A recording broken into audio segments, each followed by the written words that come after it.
नमस्कार शेतकरी मित्रांनो, आत्ता एका गंभीर समस्येला शेतकऱ्यांना उत्तर द्यायचंय, ते म्हणजे जागतिक तापमान वाढ, ज्याला ग्लोबल वॉर्मिंग म्हटलं जातं.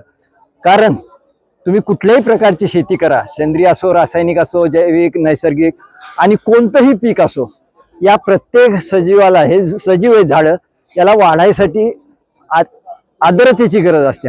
हवेतलं जे ज्याला दव म्हणतो आपण, ते दव या ग्लोबल वॉर्मिंगमुळे कमी होत गेले आणि तेच खरं झाडाच्या वाढीसाठी काम करणारं पाणी होतं. हे पाणीच पुन्हा आपल्याला हवेत निर्माण करायला लागेल, ज्याला मी म्हणतो एअर इरिगेशन. ह्या एअर इरिगेशनमुळेच तुमच्या फळाचं फुलामध्ये कन्व्हर्शन होत असतं.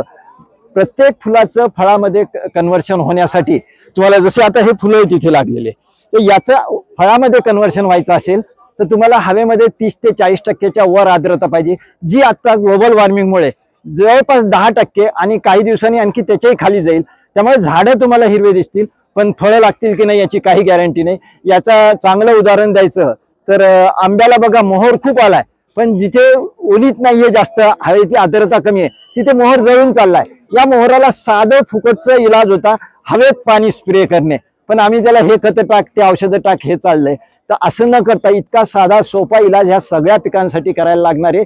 कारण प्राकृतिक ज्या गोष्टी होत्या निसर्गामध्ये, हवा, पाणी, अंधार, प्रकाश आणि तशी हवेतली आर्द्रता, त्यातली ही एक आर्द्रता आपली संपलेली आहे. ती पुन्हा आपल्याला स्थापन करायला लागेल, त्यालाच आपण एअर इरिगेशन म्हणतो. या बाबतीत तुम्हाला जर काही शंका आली तर माझ्या एक जर यूट्यूब चॅनलला मनोहर कृषी विज्ञान नावाचं चॅनल आहे, त्याच्यावरही तुम्ही पाहू शकता, किंवा माझा फोन नंबर आहे 9011103865. धन्यवाद.